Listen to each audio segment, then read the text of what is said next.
you can live a life in flow where your deepest heart's desires become reality. At Set to Love, we offer strategies and ideas on how you can stay out of crazy town. See, your human experience is meant to be lived with meaning, purpose, and creativity. You are here to contribute through your essence. We are best friends, moms, entrepreneurs, and above all, find our flow in assisting you to find yours. We come together weekday mornings to bring you ideas to fall deeper in love with your life and the journey that you are on. Take what works and ditch the rest, and always stay set to love. Thank you for being a part of this community. We're all designed to live in flow. So let's go.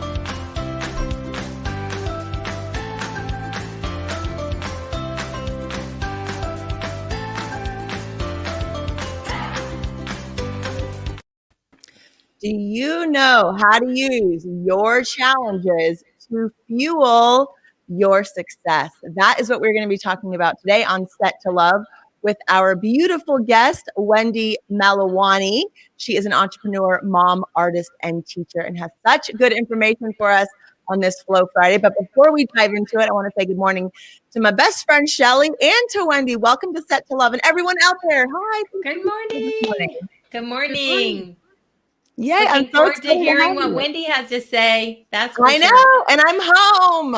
I've been visiting my sister for the last few days in outside of Portland in Astoria, and it's been a little bit of a setup figuring that all out. But I'm grateful to be back. I was grateful to be there with her and spend that time with her. But I'm so grateful, Wendy, to talk to you today. It's been on the agenda for a while now.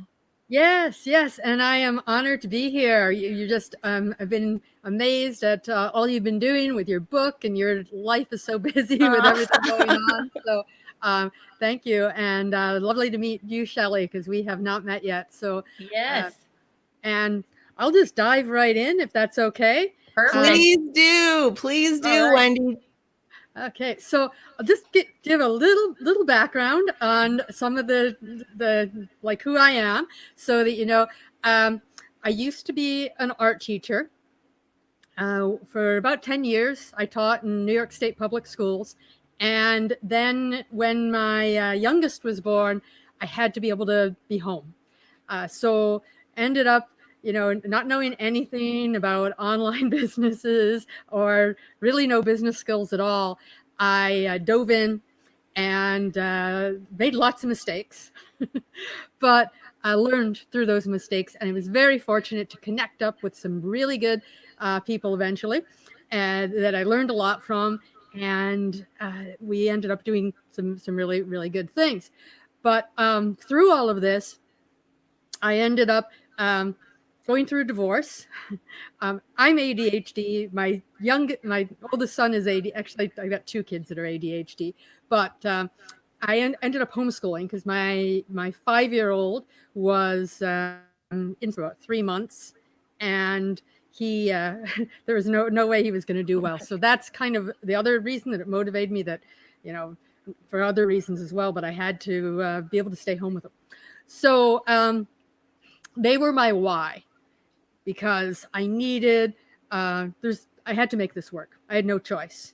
And so they were the ones that pushed me through all the challenges. When I would, I learned how to build websites. I learned all this stuff, and that was my fuel. And I just was highly motivated.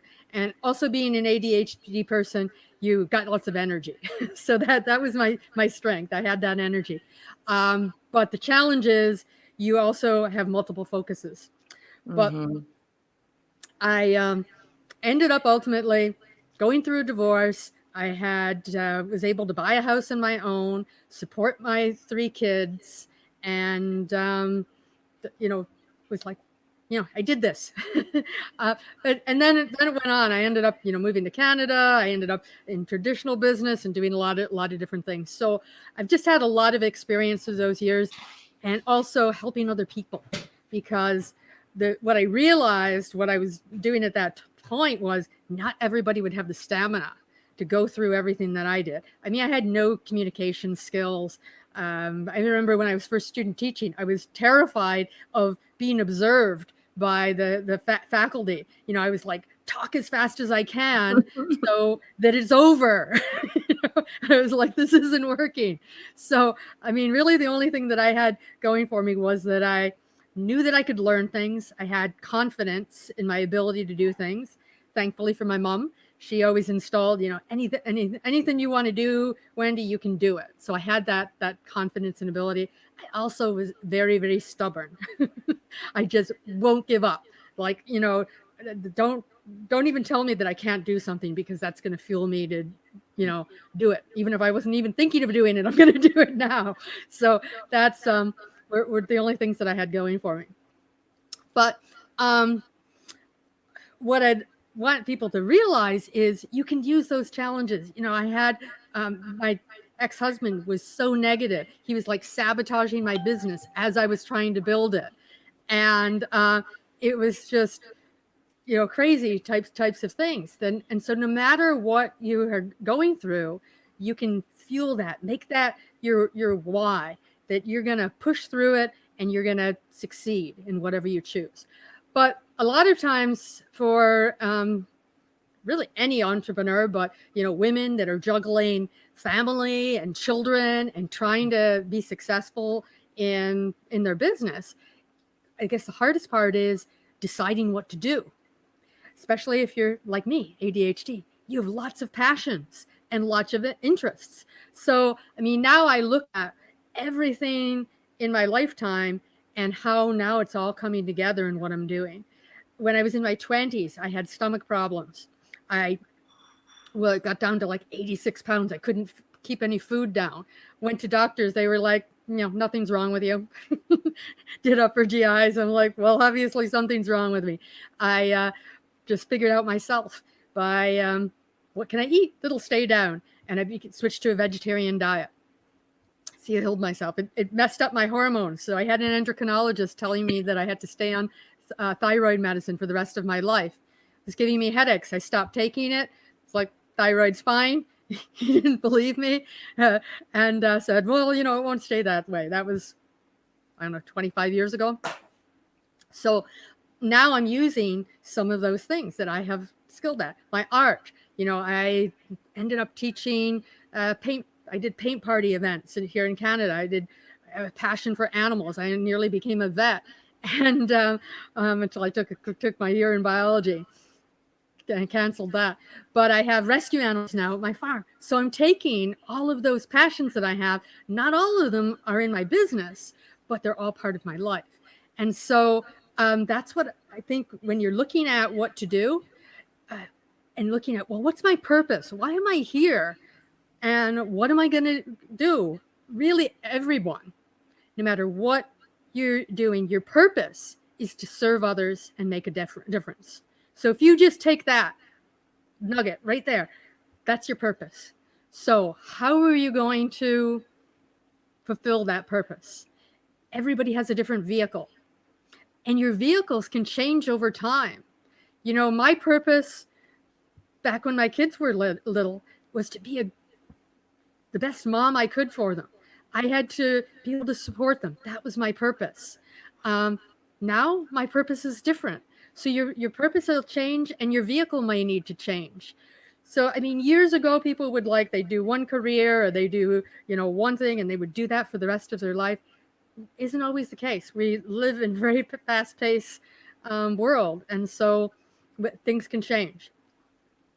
So when you're looking at it, things you need to keep in mind, you can have a passion for something, and you can be good at something, but it might not be what you want to earn your income from. And it may be better for that passion to just become part of your life and become your interest and your hobby and do other things. Example would be being a vet. I realized that wasn't for me. But now I live on 8 acres. I've got rescue animals. I have more animals than probably, most people do. I got horses. I got a pig. I got, they just find me. They come, they actually knock on the door. We swear there's signs around that this is the safe zone. Come find Wendy. My kids think I'm Dr. Doolittle. My son brought home baby birds that he accidentally, when he's helping a neighbor clean out their eave troughs, the nest was destroyed. Here, Mom, I brought you these. And we have 10 cats in the house. I'm like, okay. So but that's not my business. My art. I'm an artist. I'll always be an artist. Artists never retire. And for a while, that was my business. I mean, and it still sort of is. I still teach. I love teaching. I have some regular art students, and I did, paint party events. But I realized that my income was capped by my time, and there were aspects of that I didn't want to. It's one income stream, but it's not my focus. And it changes. I love art and creating, and I will always be selling my artwork. It will always be, in a way, part of my business, but it isn't right now my main focus. So anyway, but some of the things that I took were, learning about food. When I have an interest in something, I dive in. I'm a researcher. So I learned all about nutrition. I learned about wellness because I had to, because of what happened to me. And I raised my kids, vegetarian. Then about 3 years ago, my youngest daughter decided, because of what she saw in dairy industry and things, she says, I want to switch to vegan. So I had learned to take any recipe, give me any recipe for a meat lover, carnivore, and I can turn it vegetarian. That's one of my superpowers. And so when we switched to vegan, same thing. I was like, okay, I can do that. Boom. We have a big organic garden because wellness is such a part of my life. I looked at toxic chemicals, wanted to get that stuff out of my house. And so that then became a passion as well. So taking that passion for wellness and health and realizing that there's so many people that don't realize the things that they are consuming and the companies that they are supporting that are causing our illness. And my mom died of bowel cancer when actually both parents of mine passed away from cancer. My father was a smoker, and he died of lung cancer when I was 24. Sorry. But my mom and I were really, really close. And she died of a bowel cancer when my youngest was 4. And that really hit me hard. And so I have a family history of digestive illnesses and things. And so that was part of my passion. And I've had friends that have, unfortunately passed away from cancer as well. And so I looked at, how can I help other people by what I've learned? And so that's now become my passion, is helping people, helping the animals, really helping all of us to live healthier lives. And so we can do the things that we're passionate about. So that was really part of I created a website and then some Facebook groups to take everything that I've learned and help other people through that. So Art of Green Living is the Facebook, the page, and the group. It took, kind of a play on words, art, because of my artist creative aspect of things, and helping people to live green, help our planet to get the toxins out of it, and not support all the companies that do so much harm. And so that's how I took that. But then I had learned so much in business over 20 years of working from home. I don't think I would be able to work. I know I wouldn't be able to work a regular job because I just love that freedom. And so I've taken that and focused it into a group, my high productivity entrepreneur group. So I'm helping other entrepreneurs take what I've learned and use that in their passions. So that's what you need to do, is you really need to take everything. And then the newest group I started was hidden toxins that jeopardize our health. And so there I focus all the things, because again, I'm a researcher, I focus all that information. And so when I'm talking to people and they tell me, man, I have problems with arthritis, I'm like, I know I have solutions. I know what can help you. And so I can point them to those things that I've found. Wendy, it sounds like you've really taken like all these different passions or excitements or things in your life and figured out ways to turn them either into filling needs, helping people, or turning it into a business, which is so great. So we're getting close to being out of time. So I want to ask you, what is your definition of success? What does success look like to you today? Yeah, success is to me living a life where I am helping others. I'm creating a legacy for my children, both in my actions and in my business, and empowering people, helping people to realize that they can do more than they think they are. And I would encourage everyone, don't let the negativity bring you down. Set big goals, and don't get lost in the details of how am I going to do this. Focus on what steps, break that down to little steps that you can take that are going to get you there, and don't celebrate too soon. Push through, and then go back every day and look at those things and review. And when you've achieved it, celebrate, but make sure you've got new goals, because I made the mistake of downsliding. I thought, hey, I'm here, and I underestimated where I needed to be. So I would say make success part of your obligation and your duty. Wow. What such good information today. I loved it. Really helpful. Yeah, so helpful, Wendy. And I've already included in the description, I'll make sure to double check all of your links, all your different Facebook groups. So if anything that Wendy has said today has really resonated with you, you can go in there and check out her different Facebook groups that she has going on. Wendy, thank you so much for sharing this information.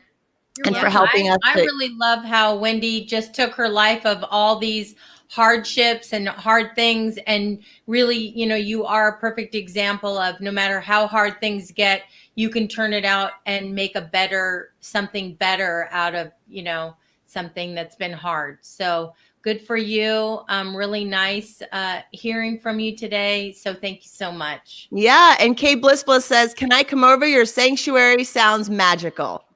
Absolutely. It's we have people all the time that come in to just hang out with Clover, our turkey, and Basil, our goat, and we have little silky chickens, and we have a couple resident raccoons that I bottle fed, and it's quite the place.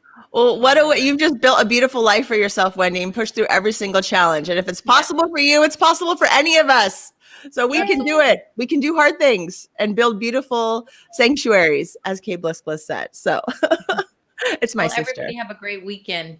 Yes, have a great weekend, everyone. SetToLove.com is where you'll find us. Wendy, hang on 1 second. If you'd like to send us an email, you can do that at set2lovepodcast@gmail.com.